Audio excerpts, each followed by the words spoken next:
أعوذ بالله من الشيطان الرجيم بسم الله الرحمن الرحيم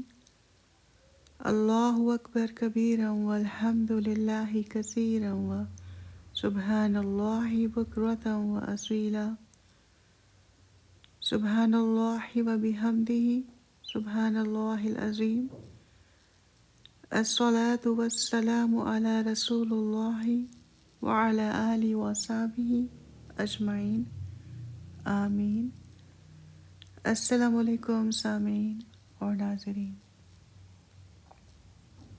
سورہ جمعہ آیت نمبر 9۔ یا ایہا الذین آمنوا اذا نودی للصلاة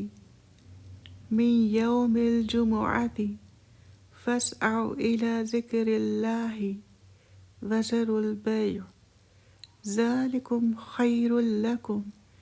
ان کنتم تعلمون۔ اے ایمان والو، جب جمعہ کے دن نماز کے لیے پکارا جائے تو اللہ کے ذکر کی طرف لپکو اور خرید و فروخت چھوڑ دو، یہ تمہارے لیے بہتر ہے اگر تم سمجھو۔ سورہ جمعہ کی اس آیت نمبر 9 میں اللہ تعالیٰ ایمان والوں مومنوں کو مخاطب کرتے ہیں اور جمعہ کے دن کی نماز کی فضیلت، اس کی عظمت کو اجاگر کرتے ہوئے فرماتے ہیں کہ جب جمعے کے دن تمہیں پکارا جائے تو میری نماز کے لیے، میرے ذکر کے لیے تم لپکو، تم دوڑ دھوپ کرو، اس کی طلب کرو، دنیا کے جو بھی کام ہیں جس میں مشغول ہو ان سب کو چھوڑ دو، ان کو پیچھے کر دو، یہ تمہارے دین، دنیا اور آخرت کے لیے بہتر ہے اگر تم سمجھتے ہو تو۔ صحیح مسلم کی حدیث ہے جس میں حضرت ابو ہریرہ اور حذیفہ رضی اللہ عنہما بیان کرتے ہیں کہ رسول کریم صلی اللہ علیہ وآلہ وسلم نے ارشاد فرمایا کہ اللہ تعالیٰ نے ہم سے پہلے لوگوں کو جمعہ سے دور رکھا تو یہودیوں کے لیے ہفتے کا دن اور عیسائیوں کے لیے اتوار کا دن تھا۔ یعنی یہودی یہ جو عبادت کا دن مخصوص کیا گیا اللہ کی طرف سے وہ ہفتے کا دن تھا، اور عیسائیوں کے لیے اللہ نے اتوار کا دن عبادت کے لیے مقرر فرمایا۔ تو جب اللہ تعالیٰ ہمیں لایا تو اس نے ہمیں جمعہ کے روز کی ہدایت دی، اور جمعہ اور پھر اس کے بعد ہفتہ اور اس کے بعد اتوار رکھا، اور اسی طرح روز قیامت بھی وہ ہمارے پیچھے ہوں گے۔ ہم دنیا میں آخری ہیں اور قیامت کے روز پہلے ہوں گے، جن کا سب مخلوق سے پہلے ان سے قبل فیصلہ ہوگا۔ یعنی قرآن کی سورہ جمعہ کی آیت نمبر 9 اور بالخصوص یہ حدیث جو ابھی آپ نے سماعت فرمائی ہمیں جمعہ کے دن کی عظمت سے بخوبی روشناس کرواتی ہے کہ جمعہ کا دن مسلمانوں کے لیے کتنی اہمیت کا دن ہے، کہ جس دن مسلمان سب سے زیادہ اجتماع کرتے ہیں، اجتماعیت کا ثبوت دیتے ہیں۔ یعنی یوم الجمعہ کو یوم جمعہ اس لیے بھی کہا جاتا ہے کہ یہ مسلمانوں کے اجتماع کا دن ہے۔ اگر آپ ڈیلی بیسس پر بھی جو 5 وقت نماز مساجد میں ادا کی جاتی ہیں آپ جائزہ لیں تو اتنا مسلمانوں کا گروہ، اتنا ہجوم دیکھنے میں نہیں ملتا جتنا کہ جمعہ کے دن جمعہ کی نماز کے لیے خاص طور پر ہم دیکھتے ہیں، اس کا معائنہ کرتے ہیں۔ تو جمعہ کا یہ وہ دن ہے کہ جب ہم اجتماع کرتے ہیں، جب ہم مل کر اللہ کے آگے حاضر ہوتے ہیں تو یہ دوسرے لوگوں کے لیے ایک پازیٹیو امپیکٹ بھی کریٹ کرتا ہے، ایک رعب اور دبدبہ بھی پیدا کرتا ہے کہ مسلمان کو اللہ کے دین کے لیے، اپنے دین کے لیے کتنے سیریس ہیں، کتنے منظم ہیں، کتنے یونائٹڈ ہیں، کہ وہ اپنے دنیا کے جتنے بھی کام کاج ہیں ان کو چھوڑ کر جب اللہ نے ان کو حکم دیا تو اس کے آگے اطاعت کر رہے ہیں، اللہ کی نماز کو ادا کرنے کے لیے اور ذکر کو ادا کرنے کے لیے، اس کی فضیلت کو سمجھتے ہوئے، اس کی عظمت کو سمجھتے ہوئے اللہ کے آگے حاضر ہوئے ہیں۔ یہی وہ دن ہے جمعے کا دن جب آسمان اور زمین، ساری کائنات جو بھی اللہ نے پیدا کی ہے ان 6 دنوں میں پیدا فرمائی، اور ان 6 دنوں میں سے جو آخری دن تھا وہ جمعے کا ہی دن تھا، جس میں اس پوری کائنات، زمین اور آسمان کی پیدائش کا کام مکمل ہوا۔ اور یہ دن اللہ تعالیٰ کی خاص برکتوں اور رحمتوں کا دن ہے، اسی لیے اس دن بڑے بڑے واقعات بھی اللہ تعالیٰ کی طرف سے پیش ہوئے، اللہ تعالیٰ کی طرف سے رونما ہوئے۔ جیسا کہ صحیح مسلم کی حدیث ہے کہ رسول کریم صلی اللہ علیہ وآلہ وسلم نے ارشاد فرمایا کہ بہترین دن جس میں سورج نکلتا ہے وہ جمعہ کا دن ہے۔ اسی دن میں حضرت آدم علیہ السلام پیدا کیے گئے اور اسی دن میں ان کو جنت میں داخل کیا گیا اور اسی دن میں ان کو جنت سے نکالا گیا، اور پھر اسی دن دین اسلام مکمل ہوا، اسلام کی تکمیل ہوئی، اور یہی وہ دن ہے کہ جس دن قیامت قائم ہوگی، قیامت بھی جمعے کے دن ہی قائم ہوگی۔ تو جب قرآن اور فرمان رسول صلی اللہ علیہ وآلہ وسلم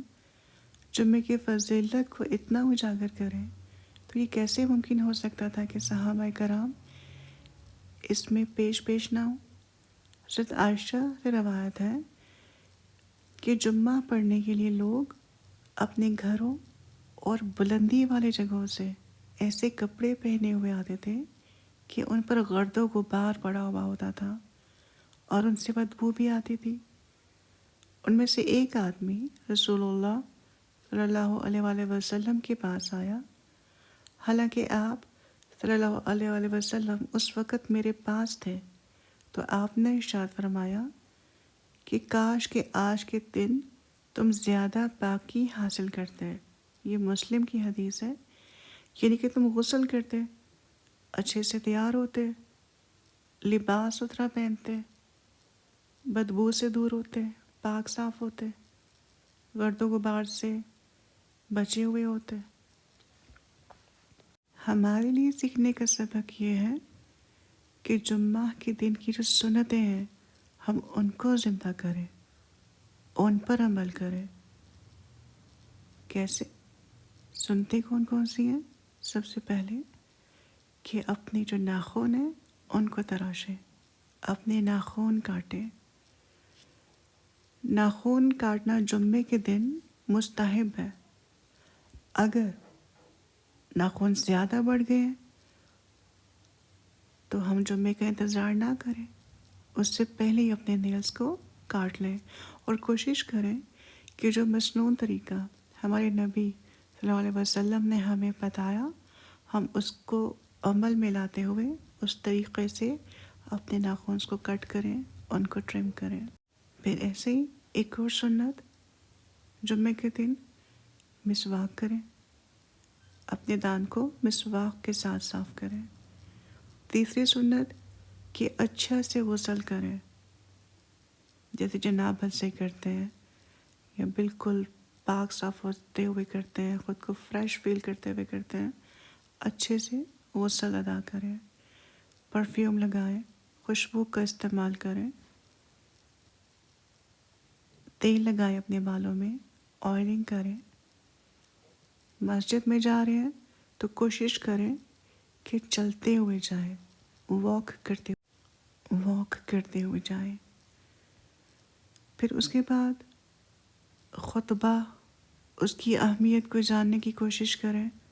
کہ خطبہ کی کتنی فضیلت ہے، اس میں شرکت کتنی اہمیت کی حامل ہے۔ ابو ہریرہ رضی اللہ عنہ سے روایت ہے کہ نبی کریم صلی اللہ علیہ وآلہ وسلم نے ارشاد فرمایا کہ جب جمعے کا دن آتا ہے تو فرشتے مسجد کے دروازے پر کھڑے ہو جاتے ہیں اور آنے والوں کے نام لکھتے ہیں، یعنی ان کے پاس ایک رجسٹر ہوتا ہے جس میں کہ وہ پریزنٹ مارک لگاتے رہتے ہیں اور پوزیشنز دیتے رہتے ہیں کہ یہ فرسٹ پوزیشن ہولڈر ہے، یہ سیکنڈ ہے، یہ تھرڈ ہے، یہ فور ہے، ان کے نام درج کرتے رہتے ہیں۔ جو سب سے پہلے آتا ہے اس کو اتنا ثواب ملتا ہے جیسے کہ اونٹ کی قربانی دینے والے کے لیے لکھ دیا جاتا ہے، اتنا ثواب۔ پھر اس کے بعد آنے والے کو گائے کی قربانی دینے والے کی طرح،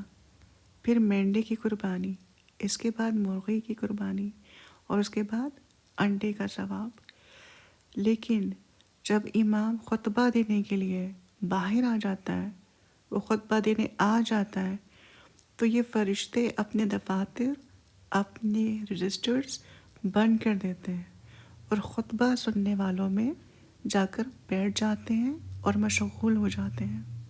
تو گویا جو جتنے ثواب کا حریص ہوگا وہ اتنی ہی جلدی مسجد کی طرف جانے کی کوشش کرے گا، پہلی صف میں بیٹھنے کی کوشش کرے گا۔ اگر جگہ خالی ہے تو کوشش کریں کہ پہلی صف میں جا کر بیٹھیں، خاموش رہیں، اشارہ نہ کریں، چپ رہنے تک کا بھی اشارہ نہ کریں، خاموشی کے ساتھ جسٹ خطبہ سنیں۔ پھر اس کے بعد جمعہ کی نماز ادا کریں، جتنی دعائیں ہو سکتی ہیں اللہ تعالیٰ سے دعائیں مانگیں۔ سورہ کہف کی تلاوت کریں۔ سورہ کہف کے بارے میں حضرت محمد صلی اللہ علیہ وسلم نے ارشاد فرمایا کہ جو جمعہ کے دن سورہ کہف پڑھے اس کے لیے 2 جمعوں کے درمیان ایک نور روشن کر دیا جاتا ہے، جبکہ ایک روایت میں ہے کہ جو شب جمعہ کو سورہ کہف پڑھے اس کے اور بیت العتیق کے درمیان ایک نور روشن کر دیا جاتا ہے۔ اور سورہ کہف فتنہ دجال سے محفوظ کرنے کا ایک بہترین ذریعہ بھی ہے۔ اور پھر اس کے ساتھ ساتھ جتنا ہو سکے اپنے نبی کے اوپر، حضرت محمد صلی اللہ علیہ وسلم کے اوپر درود بھیجیں۔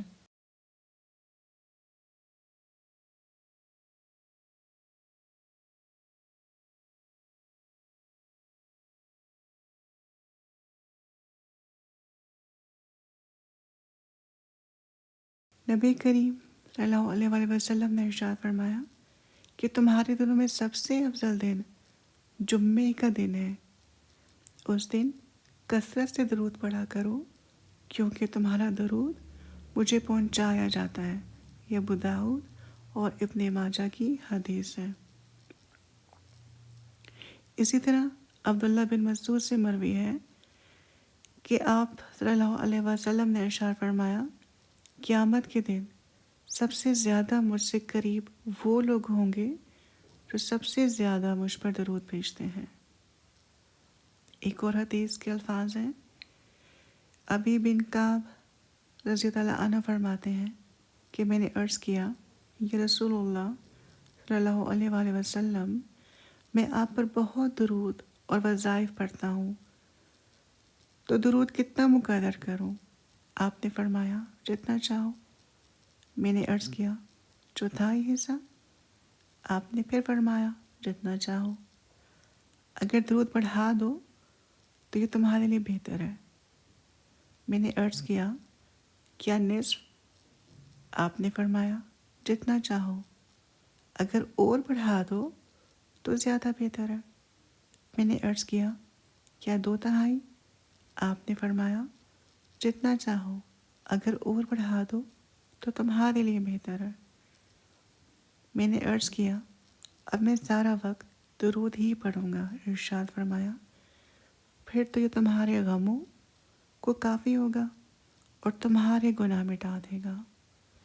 یعنی درود شریف غموں اور گناہوں کو دور کرنے کا علاج ہے۔ اور اتنی فضیلت ہے درود کی کہ اللہ تعالیٰ درود پڑھنے والے پر اپنی 10 رحمتیں نازل فرماتے ہیں، 10 گناہ مٹا دیتے ہیں اور 10 درجات بلند فرما دیتے ہیں۔ تو یہ وہ سب عوامل ہیں، وہ سب مسکون اعمال ہیں کہ جن کے ذریعے ہم جمعہ کے دن سے پورا فائدہ اٹھا سکتے ہیں، مسنون عمل کر سکتے ہیں۔ اللہ کے بتایا ہوا جو دن ہے، جو مقرر کردہ دن ہے، اللہ کی عبادت کے لیے مخصوص کردہ دن ہے، اس میں اللہ کو جتنا چاہے راضی کر سکتے ہیں، اللہ کو خوش کر سکتے ہیں، برکتیں رحمتیں سمیٹ سکتے ہیں۔ بلکہ اللہ تعالیٰ تو مزید سورہ جمعہ کی آیت نمبر 10 میں فرماتے ہیں کہ جب تم نماز اپنی جمعہ کی ادا کر چکو تو اپنی اپنی راہ اختیار کرو، اپنی اپنی راہ پہ واپس چلے جاؤ، اللہ کا فضل تلاش کرو، اب جاؤ اپنا کاروبار کرو، جو کرنا چاہتے ہو، جو کام کرنا چاہتے ہو کرو، لیکن مجھے یاد بھی کرتے رہو، اس کے ساتھ ساتھ میرا ذکر بھی کرتے رہو، مجھے یاد بھی کرتے رہو تاکہ تم نجات پا جاؤ۔ ابو سعید خدری اور ابو ہریرہ رضی اللہ عنہما سے روایت ہے کہ آپ صلی اللہ علیہ وآلہ وسلم نے ارشاد فرمایا کہ جمعہ کے دن ایک ایسی گھڑی بھی ہوتی ہے کہ مسلمان بندہ اس میں اللہ تعالیٰ سے جو بھی مانگتا ہے اللہ تعالیٰ اس کو عطا فرما دیتے ہیں، اور وہ گھڑی عصر کے بعد ہوتی ہے۔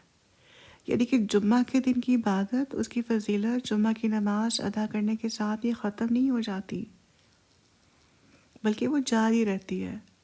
جیسے کہ آیت نمبر 10 سے ہمیں اندازہ ہوتا ہے، اس حدیث سے ہمیں اندازہ ہوتا ہے کہ جب ہم نماز ادا کر چکے ہیں تو اپنے کام کاج کی طرف چلتے جا رہے ہیں تو ساتھ ساتھ اللہ کو یاد کرنا نہ بھولیں، اس کا ذکر کرنا نہ بھولیں،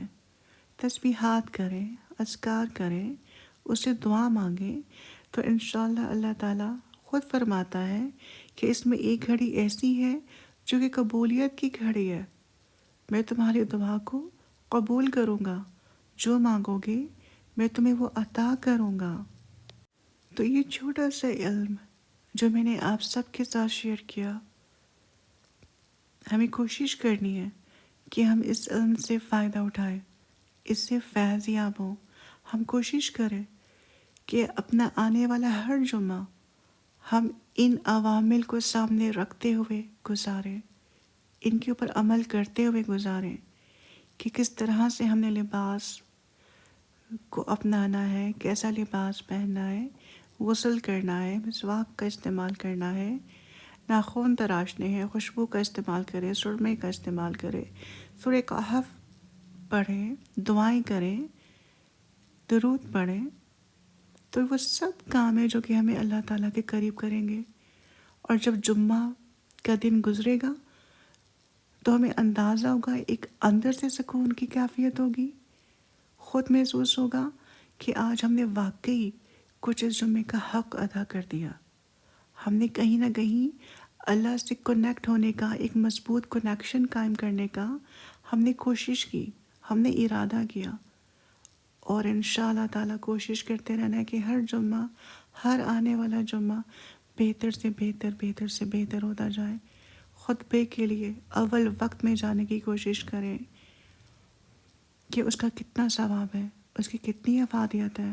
تو ہم نے اس ثواب کو حاصل کرنا ہے، اس سے محروم نہیں ہونا، اس کو اپنے ہاتھ سے جانے نہیں دینا۔ اللہ تعالیٰ سے دعا ہے کہ وہ ہم سب کا حامی و ناصر ہو، ہم سب کو نیک اعمال کرنے کی، ان پر ثابت قدم رہنے کی توفیق دے، ہمارے اعمال کو قبول کرے، آمین ثم آمین۔ السلام علیکم ورحمۃ اللہ وبرکاتہ۔